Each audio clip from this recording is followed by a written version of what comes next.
एक सवाल है अपने पास हनीवेल के बारे में। तो ये गजेंद्र मौर्य जी का सवाल है, क्या इसमें फ्रेश एंट्री कहाँ पर लें? मतलब एंट्री पॉइंट क्या, अगर बाजार में चाल दिख रही है तो बस ट्रेन में सवार हो जाना चाहिए या फिर कहीं पे रुकना चाहिए, थोड़ा-सा कहीं ट्रेन धीरे पड़े तब? नहीं, हनीवेल का सबसे बड़ा प्रॉब्लम उसका अपना वैल्यूएशन है। इसके अलावा हनीवेल का कोई प्रॉब्लम नहीं है। तो वैल्यूएशन करेक्शन जब तक नहीं होगा, हनीवेल को चलने में बहुत दिक्कत होगी। इस चीज़ का ही बस ध्यान रखना है। अदरवाइज़ हनीवेल जैसा स्टॉक तो किसी भी दिन बाई है। एक अच्छे वैल्यूएशन पे मिलना इसका ज़रूरी है। अभी ऐसा है कि इसका मुझे नहीं लगता कि फ़िलहाल इस पे कोई भी पॉज़िटिव व्यू बनाया जा सकता है, उसमें टाइम लगेगा, मेरा अंदाज़ा ऐसा है।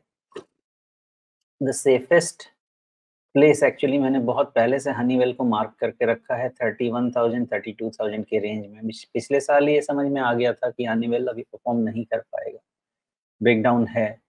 अब सेफ आपने पूछा है इसलिए मैं बता रहा हूँ कि वहाँ पे थोड़ा सोच सकते हैं, बात कर सकते हैं। हो सकता है कि इसका रिलेटिव वैल्यूएशन इसके फ़ेवर में आ जाए, अभी तक तो नहीं। ये बस यही प्रॉब्लम है। बाकी देखिए हनीवेल या ये सब जो एमएनसी कंपनीज़ हैं ना, इनका जब सारे दुनिया का इन पे भरोसा उठ जाए, कभी कोई खरीदने को तैयार ना हो, गिर के एकदम सुस्त पड़े रहें, कम से कम 38% 50% रिट्रेस कर जाएँ अपने चाल के बाद से, तो अगर कोई लेके रखेगा तो नुकसान नहीं होगा। लेकिन एमएनसीज़ और खासकर हनीवेल जैसे जो हाई पी शेयर्स होते हैं, हाई प्राइस अर्निंग मल्टीपल वाले होते हैं, इनमें वैल्यूएशन अगर प्रीमियम साइड में चला गया तो आपको 2-2 3-3 साल ये पैसा बना के नहीं देते हैं। ये बहुत बार मैं इस बात को दोहरा चुका हूँ और ये ह आगे भी होता रहेगा। हनीवेल में इसके जी। अलावा कोई और दिक्कत नहीं है, इसलिए वेट एंड वॉच में है अभी। कहाँ तक करेक्ट होगा अभी कहना मुश्किल है, प्राइमरी ट्रेंड डाउन है।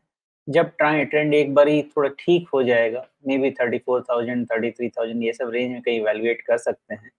दूसरी चीज़ ये है कि एटलीस्ट 38,000 निकलेगा तो हो सकता है कि इसमें शॉर्ट टर्म ब्लिप आए ऊपर साइड में, लेकिन उसके पहले तो ऊपर साइड में मूवमेंट भी दिखता नहीं। जी।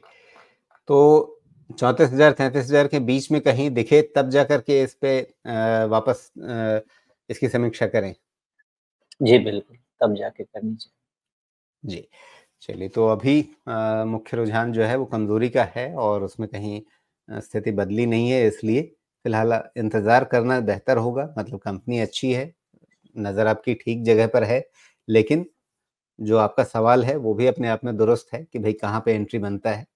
तो एंट्री बनने के लिए इंतज़ार करें कि ये इसका रुझान बदले और उसका वैल्यूएशन कुछ थोड़ा मन लायक बने। अभी इतनी गिरने के बाद भी वैल्यूएशन जो है वो जो एक उचित सीमा होनी चाहिए या एक जो वांछित स्तर होना चाहिए आपके लिए, उससे ऊपर ही चल रहा है वैल्यूएशन के मामले में और ट्रेंड भी नीचे की तरफ है। तो ऐसे में दोनों लिहाज से मतलब कोई एक संकेत नहीं बनता है कि हाँ, जा कर के आगे बढ़ कर के इस समय हाथ लगाया जाए। बाकी फैसला क्या करना है वो आपको खुद अपनी तरफ से तय करना है।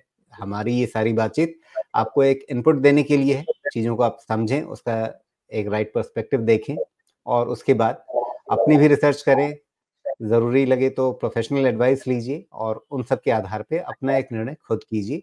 हमारी ये बातचीत किसी तरह से रिकमेंडेशन नहीं है, ये एक इनपुट है आपके लिए, आप इसका फ़ायदा उठाएँ और एक इन्फॉर्म्ड डिसीज़न उसके हिसाब से लें।